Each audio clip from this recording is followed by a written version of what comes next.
right, good morning, everyone. Thank you for being here.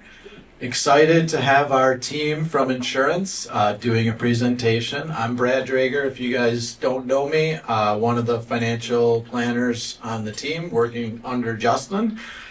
And today is your journey to true insurance confidence starts here. So I'm glad you guys came because we're on a journey, I guess. So as you look at this slide, which we call Puzzle Man, we've got many aspects to our financial planning process. And one of those, as a fiduciary, we have a responsibility to ensure that your home and auto has the proper coverage limits and that you're protecting the assets you have. So one of those pieces being insurance, and our home and auto team is going to help to talk to you about that. And this team on the slide has many years of experience in the insurance industry. I did check with Eric. He said 15 plus. So that's going to put us, well over 30 years of experience with the whole team. We love the expertise that they provide. And with that, I'm going to hand it over to Eric. Yes. All right, good. So we'll start off. We're going to just share a few updates from our families and things like that, and then we'll get into this. So starting with myself, so as Brad mentioned, 15 plus years of experience in the industry. I've been doing this since I was like 3 years old, and just love insurance. But a little bit about me. I got 3 kids. They're bigger kids now, and some pictures up here, which I'll go over in a sec. But I live in Jackson. I like to fish, bike, kayak, anything outdoors except for when it's like this. And I still love Elvis. So, in fact, my son and I drive around in a van we have that has a satellite radio, and we're always got the Elvis station on. So, never gets old. But up on the screen here, I got this on the left is my daughter Ellie. She just graduated high school last year, and she's currently doing college and working. Just got her first full-time job at a bank, so happy for her. And then on the top there is my son, this guy here, Sam. He's our track star, likes to play basketball. He's about this tall now, so surpassed me. And this was a picture from earlier this year where he was in a 4x4 relay, and the last guy, and then took that guy that's behind him right at the end. So photo finish. In the middle is my daughter Jackie and her husband Austin, and the rest of my family. So my daughter got married back in October of last year, and we actually just got to spend some time with them in Hilton Head, and so yeah, we're excited for their future. And then on the bottom left is Sam and I again, some disc golf that we did last year. And then on the bottom is Jackie again. She just graduated 2 weeks ago from college. So she lives down in Tennessee with her husband, and she graduated from the University of the Cumberlands, if anybody has heard of that. It's a really cool school. So, and then the last picture is my wife, Jen, and I. This was in Hilton Head a couple weeks ago, so definitely wishing we were back there right now. So, all right. And then we have Katie Gonring on our team. She's right over there. Katie's been in the industry not quite as long as me, but 10 plus years. She started real young too. She's also a CISR, which is a Certified Insurance Service Representative. If you've called in and worked with our team, a lot of times you've talked to Katie, and she's helped you with, your policy updates and things like that. And she's definitely one of our knowledge base, the knowledge base on our team with a lot of things, keeps us in line. So. And then we have her son's on there, which in her free time when she has it, she's watching her boys fish, hunt, golf, ski, and including her husband on some of that, I'm sure. And when she's not running around our office, she's up at 4 a.m. running around. I don't know if she ran today, but Probably not. So, and she's also a Concordia University alum. So, and with that, I'm going to pass it over to Ethan so he can introduce himself. Okay, yeah, so my name is Ethan Drager, going on my third year of experience here at Client First. I recently just graduated from UW Stout a week and a half ago, and then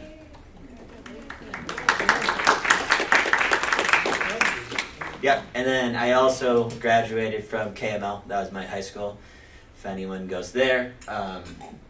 I guess, yeah. So then also, this last week, this Monday, was my first day as a full-time employee here at Client First.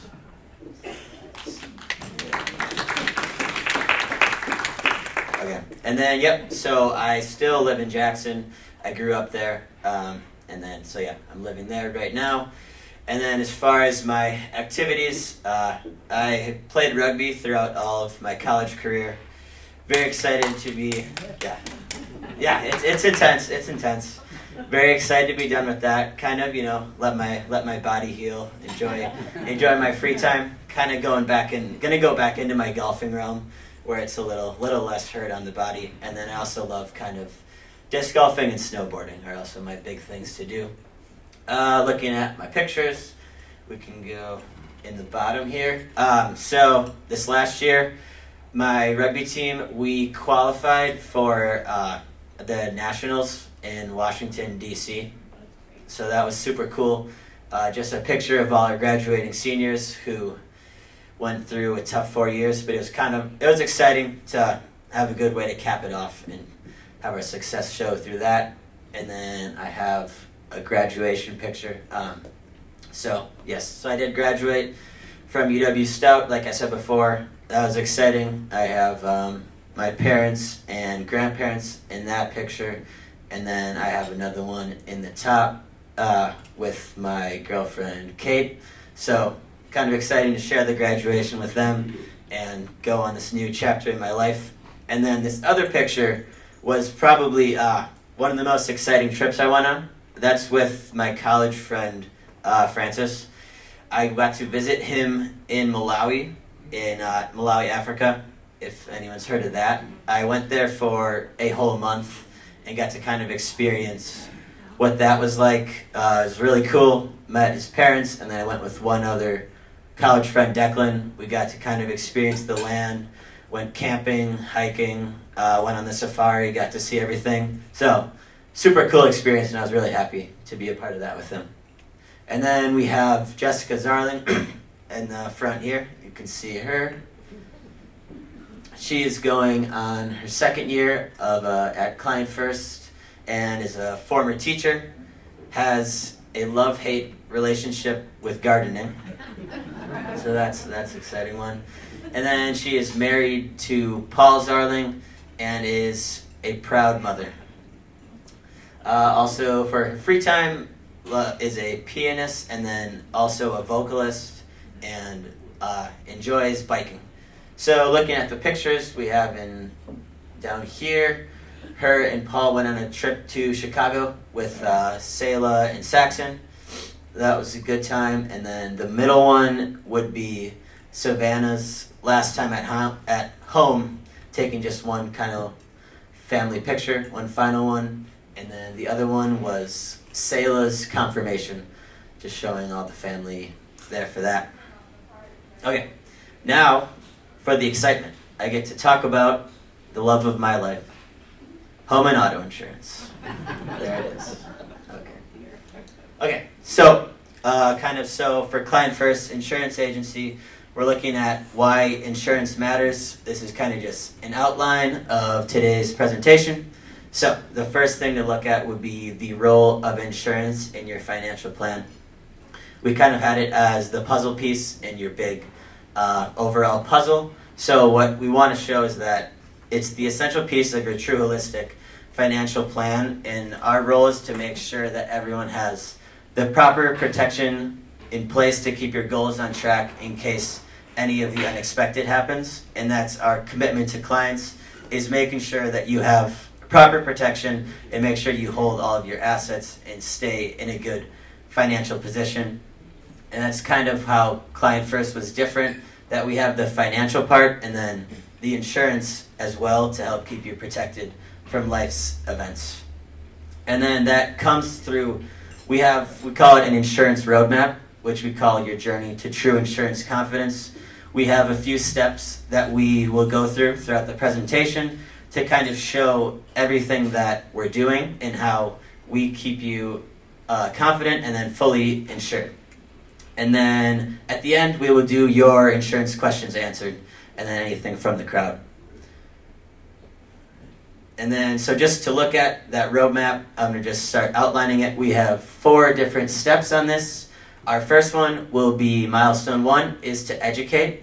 And that just comes with understanding your needs, understanding your insurance in general and everything that's going on with it and kind of what you're paying for, so you know what you're paying for and everything that you need.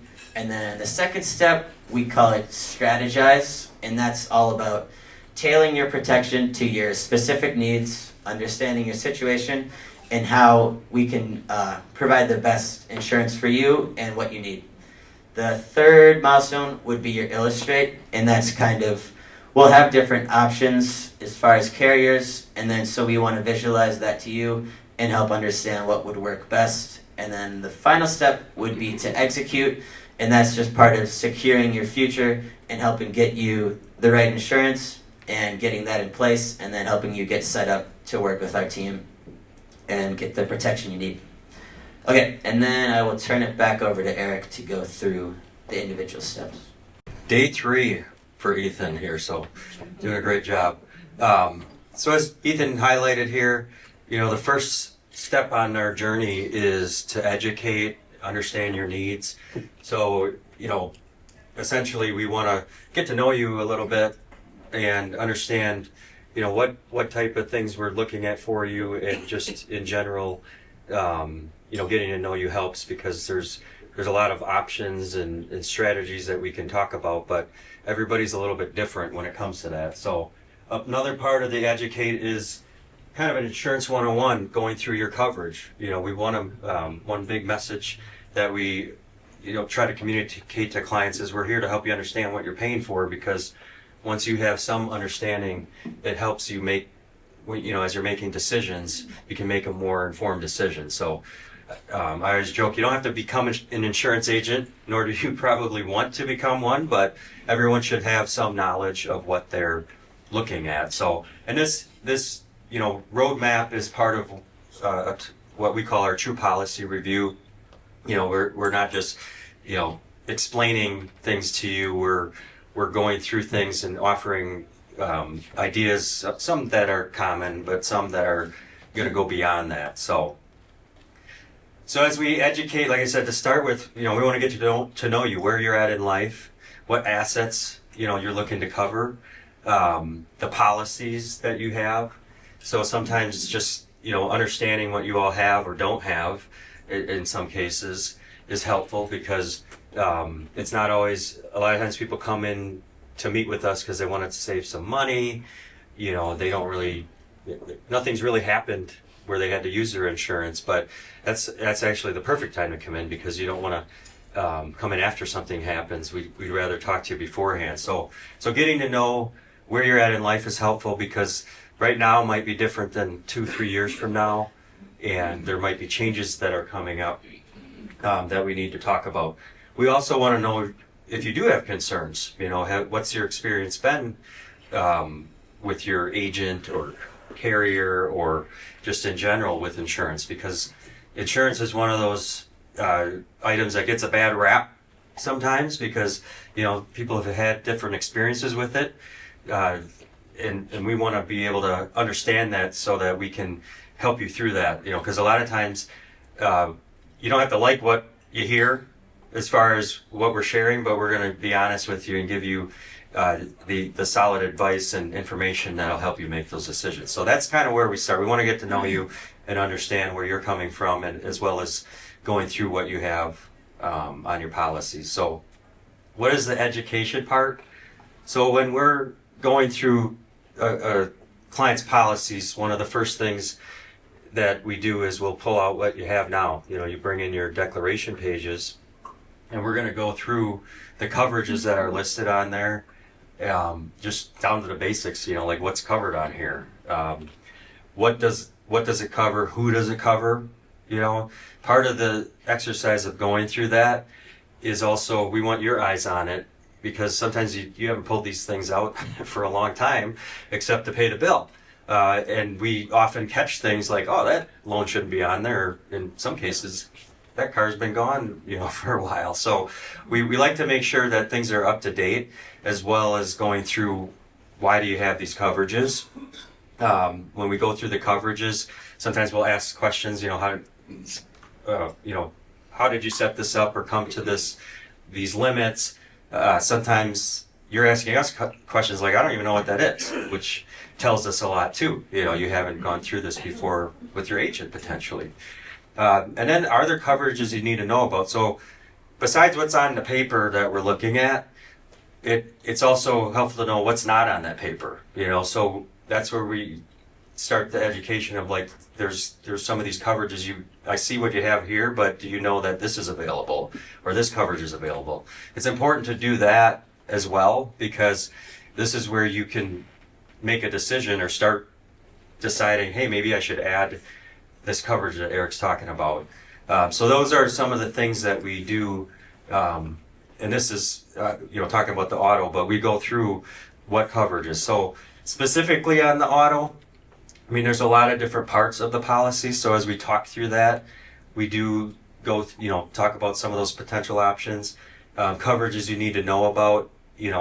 There's on the auto policy, the main coverages are for if you hit someone or they hit you and your vehicle, but there are extra coverages you can add nowadays to protect you if you have a loan or if you have a brand new car, or if you need to rent a car, things like that. So we kind of share those as we go along.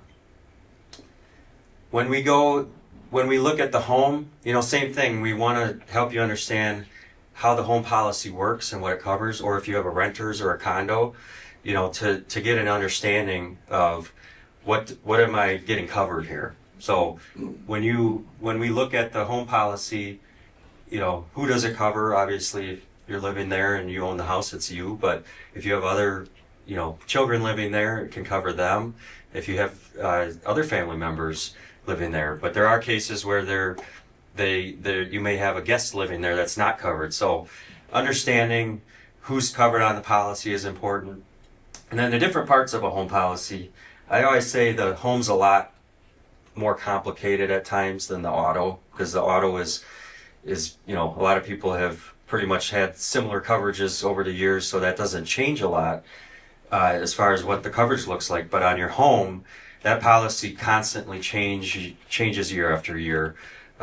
Those coverage amounts tend to go up, or there's changes that they make to the policy. You may have a new deductible, things like that. So this exercise is very helpful a lot of times on that home policy, because I'd say 50% of the time there's things that you didn't realize changed because from when you set it up, besides just the coverage, but your deductible changed now, or now you see your roof's not covered. So those are the things that we can go through on that. The other coverages you need to know about on the homeowner's policy, there's a lot of them, but some of the more recent things that are added now, there's coverage for like mechanical breakdown. If your furnace goes out or fails to work, kind of like a warranty, where you can cover things, those high cost items in your home through a coverage on your policy. Identity theft protection and cyber protection is another one that it's been around for a while, but they're evolving that coverage. And sometimes people have that and they don't even know what it is they're paying for.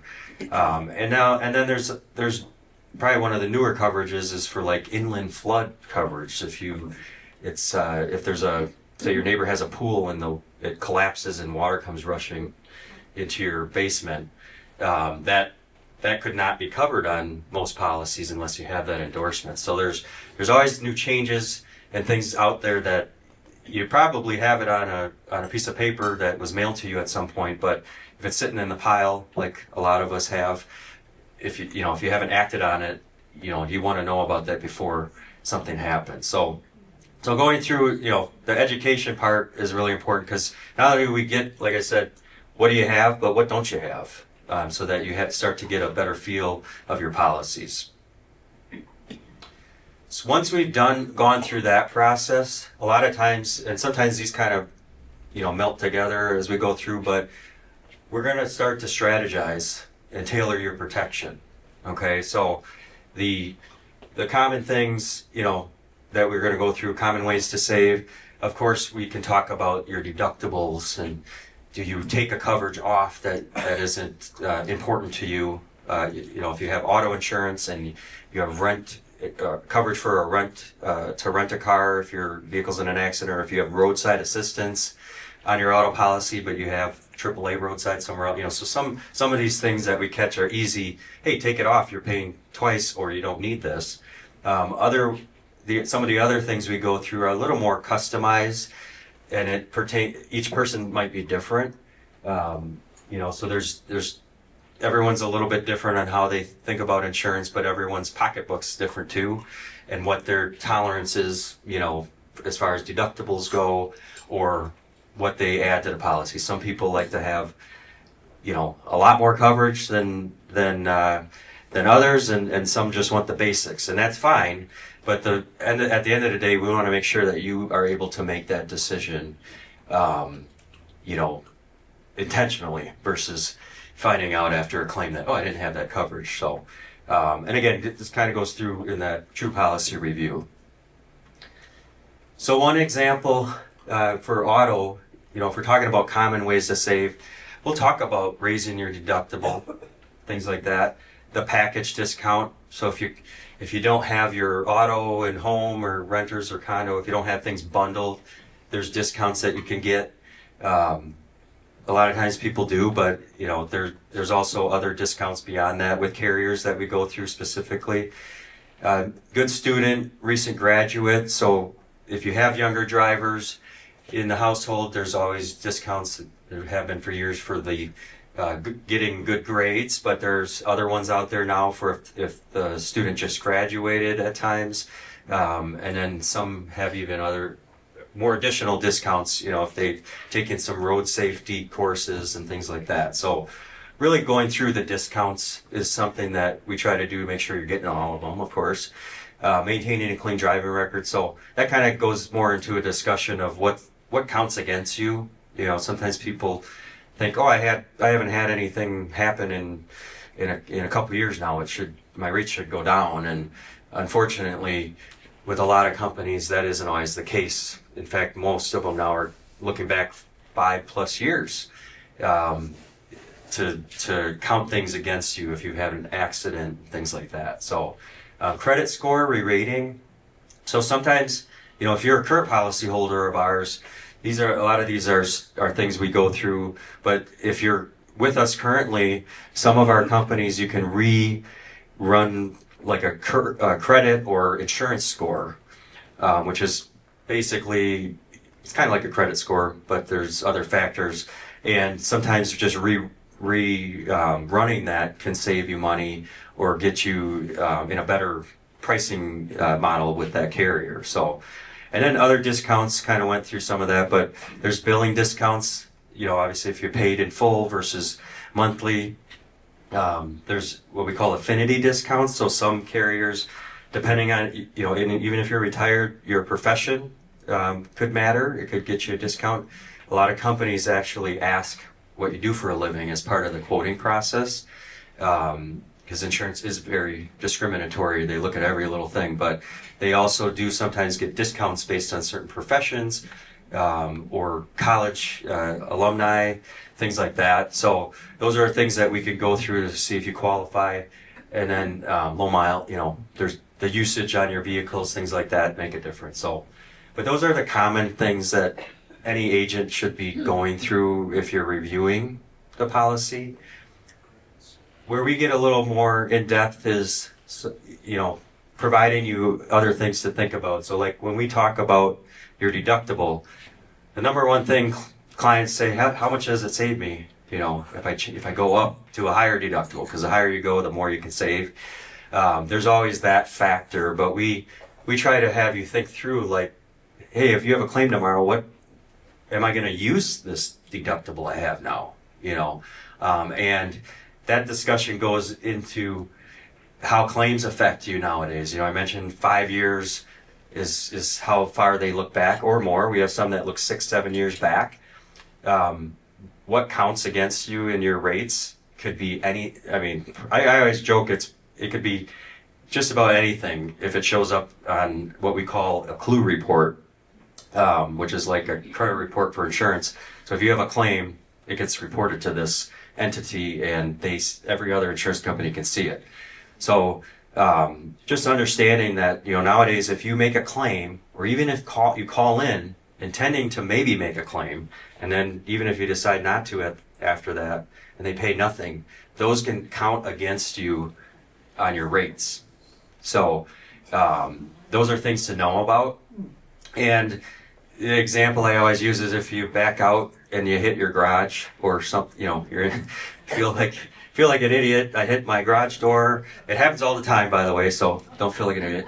Everybody's doing it. But if something like that happens and they put it against you as an at-fault accident, you know, are you going to make that claim knowing that not only is it an at-fault accident, but it's going to count heavier against me? You know, so you start to think about it, and a lot of our clients, you know, they're like, yeah, I wouldn't make that claim. You know, so that's where we say, okay, let's adjust the deductible, not just on that $50 a year we're going to save, but on the fact you're not going to use it.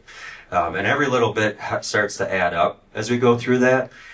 Vehicle value discussion. So we try to, with a thing like insurance that doesn't make a lot of sense, I always tell people don't try to mix logic and insurance together because your head's going to hurt. But the vehicle value, you know, when do I change coverage on my car? So one strategy we go through on the vehicle value is, in general, if a vehicle's 10 to 15 years old, that's a good checkpoint to see is the value worth insuring it if there's damage that happens.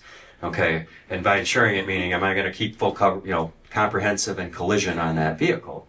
So one thing we'll do is help you get an idea of what that vehicle might be worth if you put it out on your front lawn. You know, what could you get a check for if you sold it? And by doing that, sometimes it helps make that decision. You know, like I had a client the other day who thought their vehicle, it's not worth much, and it was worth like $8,000. You know, which for most people, that's still worth keeping some coverage on. And we'll run through the math. But you know, if the car's worth $8,000 and your deductibles are $500, and keeping comprehensive and collision on is about $300 a year, now you're about $800 in before you get any of that $8,000 back, you know, because you're paying each year to keep full coverage, and then you got to pay your deductible if there's a claim. That, you know, helps you decide, do I keep that on? Okay. Whereas sometimes we'll run this and it comes back very low, and that, you know, that's an easy decision too. Like, I'm not going to keep full coverage on a car that's worth $1,500 when I have a $500 deductible. You know, that number starts to shrink. So we try to walk you through that, you know, because we don't want you. I mean, nowadays some of these cars have gone up over the last few years, just with the car prices and things. So we don't want you taking off coverage that could benefit you later on. So, and then paying for what's important to you, removing the fluff. That's kind of what I mentioned a little bit earlier. So if we're going through your policy and you're like, I don't know what this coverage is, I don't know what that one is. You know, I'm not saying it's fluff, but once you find out how it covers you, some of those things can be removed. Sometimes not. Some companies are what we call coverage rich, so they're going to have a lot of coverages built in that you can't really take away. But there's a lot more carriers now letting you do like a la carte with your policy, which is good and bad. Sometimes what we've run across are where agents use that a la carte feature to really cheapen your policy. But as long as you're in on that decision, as you go through, there are things you can remove or reduce that and put the money elsewhere, whether it's back in your pocket or towards another coverage. So that's kind of what I say about removing the fluff. Like on an auto policy, it's easy. If you got AAA and you have roadside on the auto, sometimes we can take that off and it can save you a few bucks or more. So So that's how we strategize on an auto policy. With the home policy, common ways to save. Again, you're going to have your common deductible discussion. You know, when we review the policy, the deductible a lot of times is a point where there's some education happening where you didn't even know you had a different deductible than 3 years ago. That's changed a lot over these last few years. There's a lot of what we call forced deductibles happening, meaning you get your renewal and you now have $2,500 deductible versus $1,000 last year, or a percentage of your dwelling coverage. So like a 1% deductible. So if your house is insured at $500,000, you could have a $5,000 deductible now, and this is mainly on wind and hail claims. So there's changes like that. So sometimes you're raising your deductibles happening already, and you still saw the rate go up. But sometimes we do run into people, they're grandfathered into a $500 deductible, and those are a lot of times easy ways to save, because you don't want to make some of these smaller claims, especially on the home. Package discount, and then safety security devices. So you've probably all been asked at some point, do you have an alarm system on the house? And there's always those type of discounts, but there's even more nowadays that they're giving out for things like if you have the camera systems, like the Ring camera systems throughout the around the house. There's self-monitoring devices. So some of the technology is, like the Ring system, a lot of it reports to you if there's a movement or something, or if there's a fire alarm that goes off, you'll get an alert on your phone. Even though it's not going to the fire department, in some cases that can count as a discount. Generators, if you have a backup generator for your house, that's another one that's been coming out that carriers give a discount for. And then auto water shutoff is another one that we're starting to see more. And these are all good things. I always tell clients, don't go and install those things based on the fact that you save money, because it's usually not a lot. But it kind of tells you, like, hey, these are some things out there that I could do to limit damage happening to my house, and that's always a good thing, to not have to. You don't want to depend on your insurance. There's technology and things like the water shutoff, where you can install this device, and if it can shut off the water for you if you're away from your house, those can save you thousands of dollars plus the headache of having to go through insurance. So, but those things do count as discounts. Whereas years ago, pretty much the alarm system was the one. And then we mentioned the credit score re-rating. This is something. So with the current client, some carriers we can at times rerun like that score. So just not changing a thing on the policy, just getting a reduced rate because something's improved on your credit, or typically claims will fall off, but that can help. When we also quote with other carriers, when we look at other companies that we have, that is something that some companies, depending on who has better credit in the household, can make a difference. So we can look at that, as well as if you had claims that did just fall off, that can put you in a better position. So we look at that as well. So that's the strategize on the home. The going a little more detailed, so the deductible discussion, it's kind of like the auto, but we want to have you think through, if some damage happens, where are you prepared to pay up into? Where are you willing to self-insure?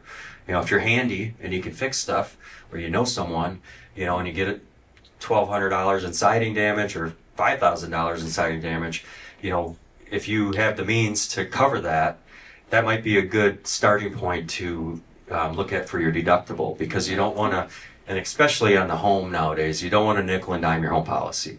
And it's gotten bad enough to where if you have one claim, you can be disqualified from getting quotes from certain companies. Or, like I mentioned earlier, if you think of making a claim, like we've had clients that thought they had hail damage, called the insurance company says, no, you don't.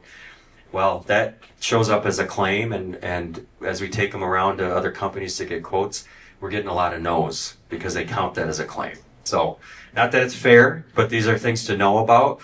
With our clients, we always encourage them to call us first. Let's have a discussion so we can help you work through this. before you make the call to the insurance company. So, but that deductible discussion helps because sometimes if you get an estimate and the damage is $3,000 and your deductible is $2,500, well, that's an easy decision. You don't even need to call your insurance company, and it won't affect you. Paying for what's important, or replacement cost estimate. So replacement cost estimate, we call it the RCE, is essentially what insurance companies make us run when we are quoting your policy for the home. So we have to take information on your house, like the square footage and the makeup materials, things like that, and we plug it into a system that spits out a replacement cost, not a value, not a market value. These could be two entirely different things, but it tells us if your house burns down to the ground, what would it cost to rebuild it? Okay, this number sometimes is a point of contention because people go, that's I built the house and there's no way it could cost that much. But it's also factoring in there's debris cleanup. There's an increased cost when you move a project along quicker after a fire. So it could be somewhat inflated, but not entirely off. And we run that. So existing clients sometimes will do this in your review. We'll say, hey, let's look at the replacement costs of your house to see if that's out of whack. Because if you've just been paying your renewal bill every year and it's been over 3 to 5 years since you've sat down and adjusted that, it could just need an adjustment. And sometimes it comes down and saves you a little bit of money. Sometimes we find that we need to adjust it up because when it was originally set up, it didn't include some things that you have now, or it wasn't, in line with what you have. So that replacement cost estimate is something that we talk about because that's the coverage for your house on a policy is a big driver of the cost of the policy. So we want to start there a lot of times to make sure that's good, and then we can go down and maybe make some adjustments from there. Paying for what's important for you. So again, removing the fluff. This is where if there's a coverage you don't know about, or don't have, or something you do have that you don't know what it is, we just want to make sure that what's included in your policy is what you want and that it's set at the appropriate level. Because a lot of times there are features that we can remove from a policy if it's not important, and that might open up the budget for something that you did think was important that you didn't have before. So the clue report. So clue report is that insurance credit report that I mentioned, basically where all your claim, if you have a claim with your insurance company, they report it to this entity, and every other company that we work with, when we run a quote, we pull this clue report, so they'll know if you had a claim. When you're buying a new home, this is something that at times we've pulled, and we can see, has there been a claim on this house before? Actually a couple years back I had someone buying a house and they didn't know there had been water damage. But there was definitely a claim made on that house. So there's some information that we can pull. And then the last part, reviewing home update safety features. So we kind of do that in the estimate, but when whether you're an existing client or you're a potential new client, we do talk about some, like what updates you've had to the house, because that not only makes a difference in what we cover it for, if there's been a huge upgrade to some of the features, but also the discounts that apply with the house. So right now, roofs are always a question you're going to hear from us. When was your roof done? How old is your roof? The other things that matter would be like your furnace or plumbing updates, electrical updates, and then safety features, which I mentioned. If you have installed something new that could potentially limit you making a claim, talk to us about it because there might be a discount out for it now. So that's how we strategize on the home. And after these discussions, now we can start to illustrate it, right? So if you're an existing client, a lot of times we'll pull up your policy. We'll pull up where we quote the policies, where we can make changes and see how they affect the costs and so on. And by illustrating it, this helps you to see, okay, does this really save you money or not? And also just going through, we might pick up some other things like, oh, what's that coverage again, before we make some final decisions. So the illustrate portion is really determining, depending on where we're at in the process, but a lot of times it's figuring out what's the best carrier. We've got to know you, we know what you have. We kind of talked about some strategy. What's a good company for you where we can bundle everything, ideally, or maybe not, so we can, by this point, we know we have an idea of where we want to go, or go with the companies. We prepare the proposals. Sometimes we're working with our underwriting partners. So underwriting is a job that, at an insurance company, they say no a lot. I always joke, but not always. But they're the front line for the insurance company that wants to make sure the business that's coming in, the clients that are coming in, is a good fit for their company. And also that we're following their guidelines. So we like to, this goes into the decision of where we go, but there's some companies have a tight underwriting guideline on certain things, and others are a little more open. So we want to make sure we're putting you with the right company. Sometimes we will even talk to our underwriter, our partner at the insurance company, to make sure, hey, this client's thinking about bringing their policies here, to make sure that it's going to be a fit. The other thing too might be, we're starting to get more and more pictures from clients of the house, because sometimes just I think I talked to one of you earlier about having an inspector come out. A lot of carriers are inspecting homes a lot more than others, or more than years ago. And there's even technology now where we'll go in and do a quote, and you can see the roof of the client's house within the last 30 days or so. They have satellite imagery, and they use all this to, base your rates and make decisions. So sometimes we'll request pictures too, and see if there's any issues we might run into as we proceed through this process. So, but ultimately, we want to illustrate and be able to present some options to you, and then to dial in your final selections, so that we can ultimately execute that plan for you. So if you're a current client of ours, we do this, a lot of times right on the fly. We'll go through and make some adjustments, and we can push that change through. If you're a new client, when we've gotten to this point, now we're ready to help get you set up. We're going to issue your policy with that carrier, make sure we're satisfying those underwriting requirements. So we try not to, we don't want to surprise you, or us, we don't want surprises either. Sometimes it's unavoidable, but with a lot of our companies, we're going to know ahead of time if if there's an inspection. We just, a lot of times, assume they're going to inspect, but we can address those things. We also help cancel or change your policies from the company you're with to our company, or if you're already a client of ours, we do that transition, or help you with that transition in the agency.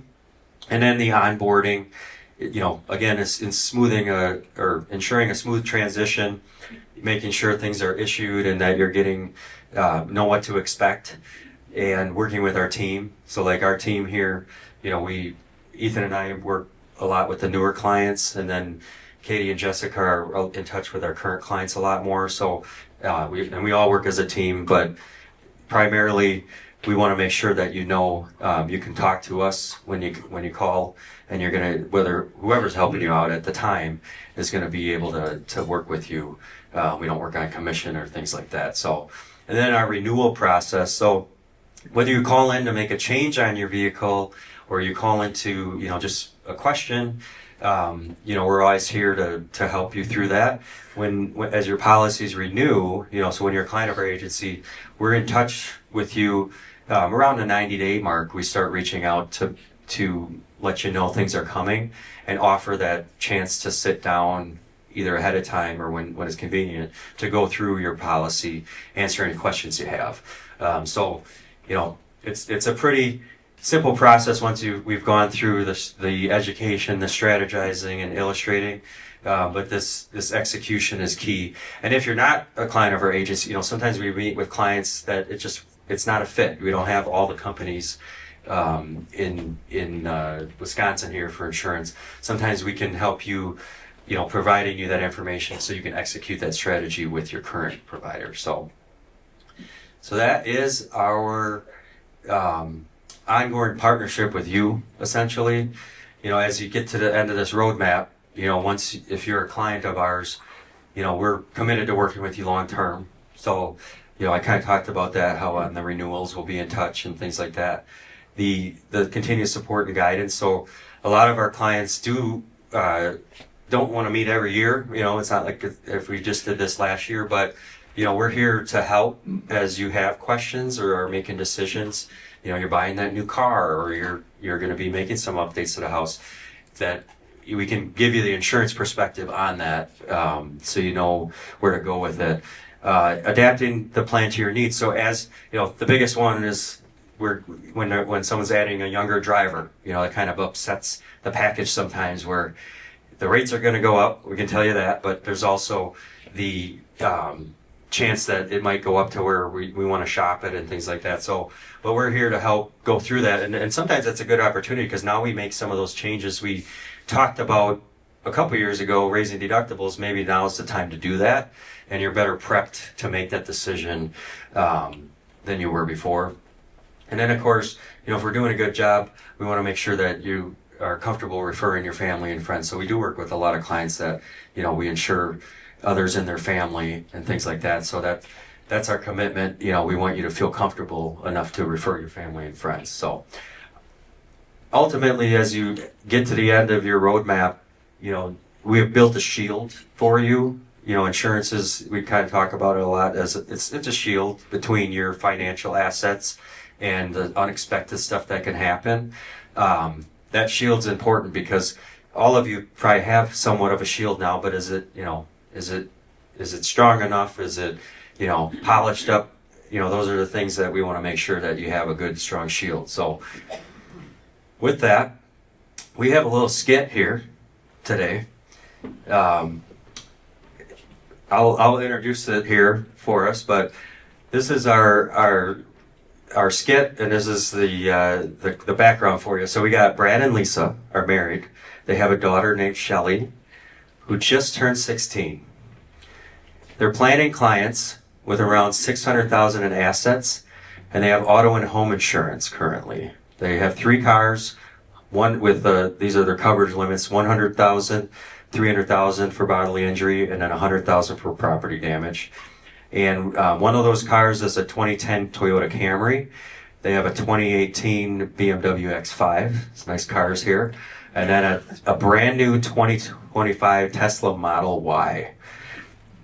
Roof on their house is 12 years old, and Brad has his home and auto with some different companies right now, so they have it split up. And they're meeting with me, their trusted insurance agent. So with that, we will show you our kind of an insight of how some of these meetings might go. All right, Brad, you've got $600,000 in assets, 3 vehicles, including one that still remembers what CDs are, and a brand new 16-year-old driver. I'm guessing you haven't slept well lately. No. But Shelly's excited. Meanwhile, I am pressing out bubble wrap and considering forcing her to bike everywhere. That's funny. Yeah, it's a bold approach, but I have noticed that, as we started going through your policies here, you do have lower limits on your auto, the 100, 300, 100. Have you considered raising those? Oh, wow. I didn't realize they were so low. I haven't had a trusted insurance agent like you take this close of a look at my insurance before. What would you suggest? Well, our agency's recommendation would be raising them to either 250, 500, or 500, 500, including the property damage up to maybe 250,000, and especially with a new driver in the house. So, the reason we recommend the higher limits is this is what's going to protect you if you hit another driver. Their injuries and the cost of those injuries can come back to you. $100,000 doesn't really pay for a lot nowadays. So, and $100,000 for property damage, you have an X5, you probably know that could be cutting it close too. Oh, okay. Yeah. Thank you for pointing that out. I will do the 500,000 limits with the 250,000 property damage. Great. And then while we're talking about your new driver, let's talk about the good student discount. So I know you mentioned she's a great student right now. Shelly's doing great with a higher GPA, so above a 3.0, so that would qualify for the discount. As far as if she keeps her grades up, you're going to get a discount on the insurance. You feel that she'll be doing that? Yes, that sounds good. But another question, is there a discount if I promise that she won't drive after sunset, in the rain, or anywhere near a fast food drive-thru? Yeah, I'm afraid not. But you'll definitely be better protected if she's getting that good student discount. You'll have a better pricing there. Another thing that you might consider is adding an umbrella policy. That could help protect your assets from any unexpected learning curves. Are you familiar with an umbrella policy? No, I am not. What does that cover? So the umbrella policy is a separate policy. You don't have that now. And essentially, the way that I explain it to clients is an excess liability policy. So on your auto, we just talked about raising those limits from 100, 300 to 500,000. So you're going to be better protected right away. But nowadays, if there's a large claim that exceeds those limits on your auto, you would then be on the hook. So we kind of call it an extra shield of protection. The umbrella policies are typically going to cost, anywhere from $200 to $200 on up, depending on the situation. So they start at $1 million of coverage, and the nice thing is they will cover above not just your auto that we're talking about, but above your home liability limits and other items you might have too. So that said, in your case, I'd recommend that we go with the 1 million option to start with, based on your assets. And if you win the lottery, we can always raise that limit. Okay, perfect. Yeah. So I will call this the Teen Driver Protection Fund. So I will take the $1 million limit. All right, wise choice. Now, for your 2010 Camry, let's discuss if keeping physical damage coverage, comprehensive and collision, is right for you. We'll run a Kelly's Blue Book value to get an idea of what the car's worth, and that can help you decide. Sound good?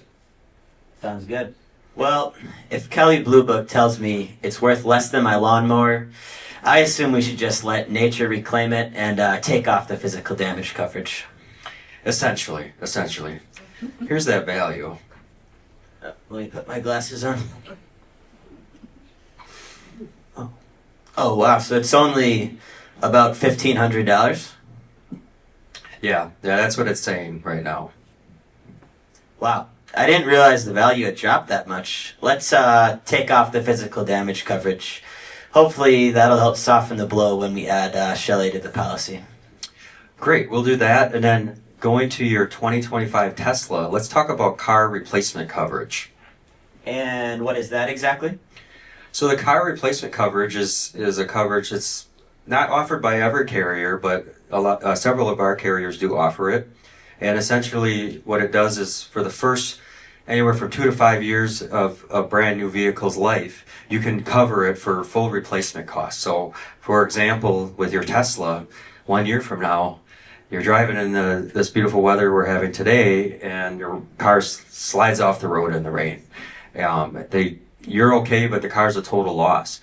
At that time, you'll be able to purchase a brand new Tesla versus being paid out based on depreciation for that year.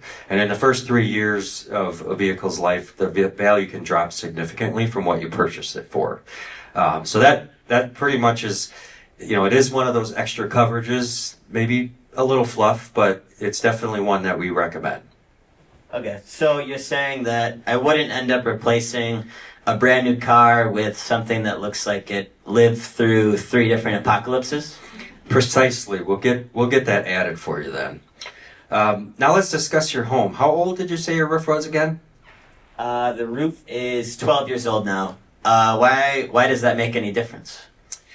Yeah, so roofs right now are a big deal to insurance companies. So and this has happened over the last several years, but generally the roof age determines if we can get a quote or not. And some carriers have chosen not to give quotes starting at even if your roof's over 10 years. Whereas it used to be more 20 years or less, you were safe with your roof age, where you could get quotes at multiple companies.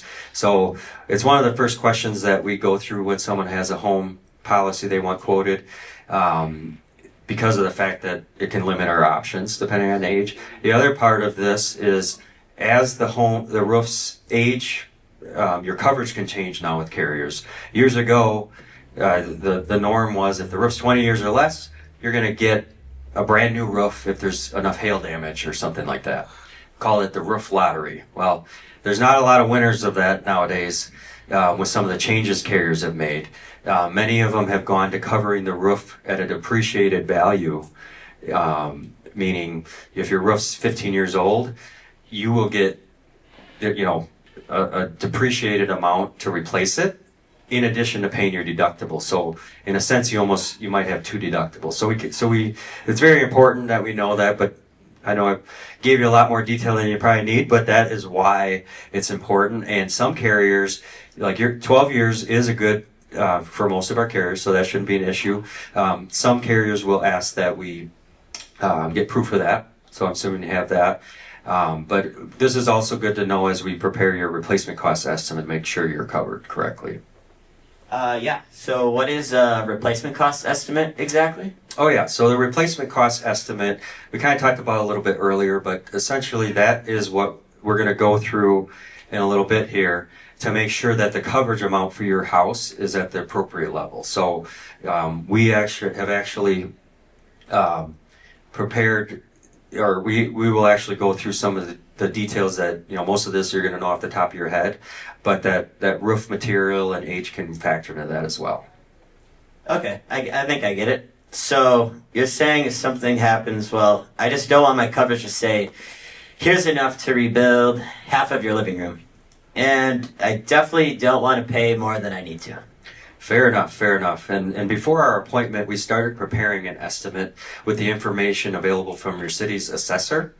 And I pulled that out here. Could you please take a look at this and then let me know if there's any updates. A lot of times that assessment information is fairly accurate for the square footage, and it does sometimes show us when a roof was done, permits were pulled and things like that, but I've had clients, they put a new garage on the property, things like that, so just look through that. Okay. Yeah, I'm seeing it. Overall, this looks pretty good. The only thing I'm seeing, we did do a kitchen remodel last fall, got all the new appliances, countertops, the works, everything. Nice. That can add value to the home for sure. So we'll adjust our estimate accordingly, get those new granite countertops factored in and the flooring that you did. Have you installed any safety features? Oh yeah, we got new smoke detectors and a new security system. Excellent. That could qualify you for a discount. So we'll go through that and typically need to collect some information to provide the insurance company, but looks like we're on track to improve your coverage and possibly reduce your overall costs. Now, that's what I like to hear. Is there anything else I should consider? That's the spirit. Now, one last thing. You've got auto and home with different companies. Consolidating might help save you money. So when we prepare our options, we'll likely have an opportunity to bundle with one company for the best savings. All right. Let's do it. Shelly's about to cost me enough as it is. Wise man, we'll prepare options and have them over to review shortly. Thank you for all of your help. All right, so that concludes our skit. So as you can see, kind of walking our client through here to the point where we can illustrate and execute the plan. So with that, we're going to go on to answering some insurance questions, and I think Ethan's going to take the first one here. Yeah. Okay, so first question, what insurance companies do you work with? Overall, we have a wide variety. We're at 20 plus right now. If you're thinking of some common names, we have work with local ones. If you've heard of West Bend Insurance Company, Acuity in Sheboygan, Germantown, Mutual, we have them, as long as some more nationwide ones. We work with Progressive, Integrity, Safeco, Geico, AAA, and a lot more. If you want our full extensive list, you can come talk to us after or call in to find out everything. And then question 2, should I go with a new insurance company for my auto and homeowners insurance due to recent increases in premiums, and what effect does switching companies have? For this question, at the end of it, it honestly comes down to what you specifically want and what you're looking for.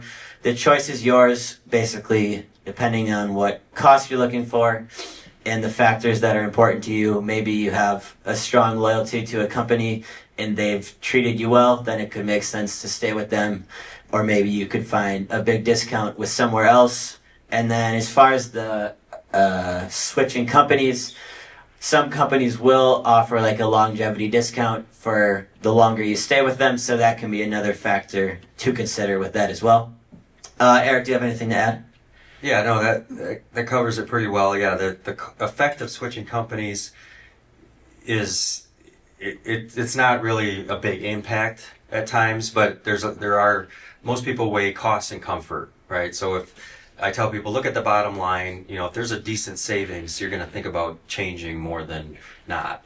And we definitely don't recommend switching year after year, but there are cases where something's changed or there's a significant savings. So like Ethan said, we leave it up to you, but as far as the effect it has, it varies from carrier to carrier. Some do give a discount if you've been with your current company 5 years, but if that discount's outweighed by a giant savings, it may not be as big of a deal. So, and then the next question we have, so I'm going on vacation, renting a car, do I need to purchase coverage from the rental company?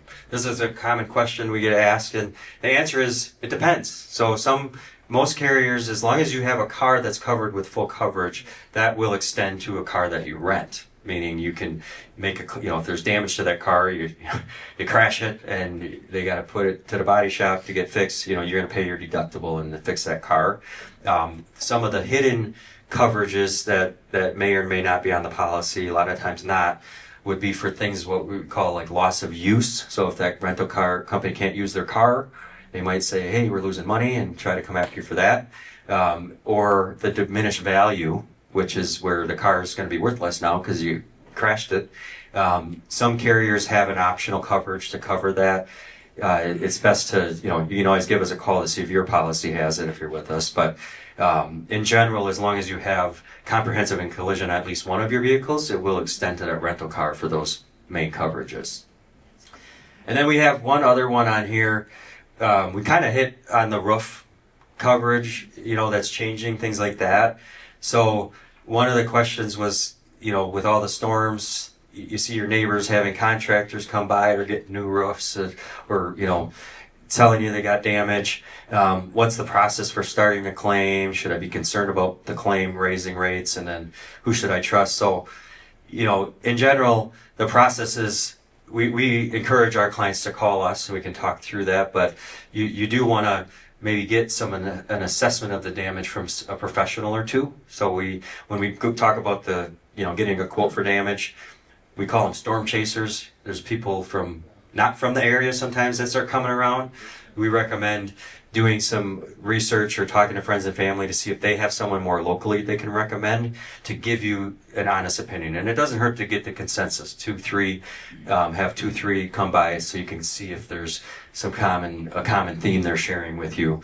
At that point, and also they might be able to help you because they work with insurance companies all the time, understand if this is how this might go if you filed a claim and be, a lot of times that could be your advocate through that process. As far as a claim raising your rates, I would say you should be concerned because anything you use your insurance for could raise your rates. But again, if you find out some information ahead of time, how much, okay, the roof's $25,000, okay, great. And then you call us and you find out, okay, my deductible's $2,500 and I did just put this roof on 3 years ago, so they're going to replace the thing if they, follow through. Those are things that can weigh into that decision. But I wouldn't be, as far as being concerned, everybody's going to be a little bit different about that. We're not going to tell you don't make a claim on getting $25,000 covered. So those are some questions we had prior. Does anyone in the audience have a question? We've got time for one or two. What is the coverage on my car if I loan the car out to a friend for one day to 5 days? Okay, good question. So the question is, how is someone covered if if I loan my car to someone for a day or two or a week, how is that covered? So generally that's not a problem at all. You can let someone borrow your car. If you're a nice guy and your neighbor needs to use a truck to go to Home Depot to get something, you can allow them to do that. If an accident occurs, your insurance is the company that would cover it because the coverage follows the car in that case. So, but that's totally acceptable. Now, we get that question a lot. If it becomes more long term, or if someone has moved in with you, that can put you in a position if they're not disclosed on the policy, where there could be some argument as coverage apply. If there's a long term situation with a driver that's going to be, whether they have their own insurance or not, they should be disclosed on your policy if they're living in your house, or if they're going to use your car long term, or in cases where there's a caregiver that's now driving the person's vehicle. Those are all times when adding the person's going to be the best bet to avoid disagreements in the claim process. Any other questions? I think we can do one more. Yes, ma'am.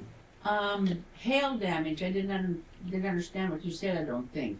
Mhm. If you call just to ask about hail damage, then your rates can go up, or Yeah, so the question is about the hail damage, just calling your insurance company about a potential hail claim, can your rates go up? And yes, so when you make contact with your insurance company about a potential claim, even if, and this is what happens, a lot of people think, hey, I'm going to call them and they're going to help me out, right? I think I got hail damage. They're not the person you should be calling to determine if you have hail damage, because once you've called them and start that process, it can have an effect because they know something occurred. Okay, so that is what we call an occurrence. Okay, and you might have a roofer come out and they say, no, you really don't. The hail came through, but it missed this area. But yes, that can happen, and I don't agree with it, but they call those occurrences or indicators. Now that the hail on the roof is one thing, but it can be on your auto too, where you have some damage that actually happened, but you find out, okay, it's going to be $1,500 to fix. I'm going to take care of this. Well, if you already let your insurance company know, they can include that in the reporting to the clue report. So even if they close it out and it shows that nothing was paid, that occurrence can have an impact. So we'll be. Go ahead. so who do you contact then? So we recommend, talk to your agent, or if we're your agent, talk to us first. We can walk you through that a little more on the situation. And then a lot of times it's find out how significant is the damage, and we're talking about things like hail where, okay, your roof's still working fine in most cases, but if there's, obviously if there's a fire or something, larger like that, you're going to be calling your insurance company a little sooner, but you can definitely have that conversation with us, and we can walk you through the next steps. So we're going to be over here to take some questions if you have any, but I'm going to hand it back to Brad here, and he can finish us out. Thanks, Brad. All right. Thanks, Eric and the insurance team. That was great information. I wanted to point out to everyone that our Client Appreciation Cookout is coming June 18th. More information will be coming to your inbox, so watch for that. And then, as you remember, we typically are taking a break then in July and August, and I think we resume our education event series in September. So definitely block your calendar for that. And our new client portal, those of you who have investments with us, you've received a couple of communications on that. If you need any help, call our office. We can help you get logged in. That communication, or that portal, will also be the way that we communicate with you. So your monthly emails that you are getting to your inbox are only going to come through the portal, as well as the market updates and the podcast notifications. And we're going to leverage other things that we're going to use. So think of that as your communication portal. It will all be summarized in one area.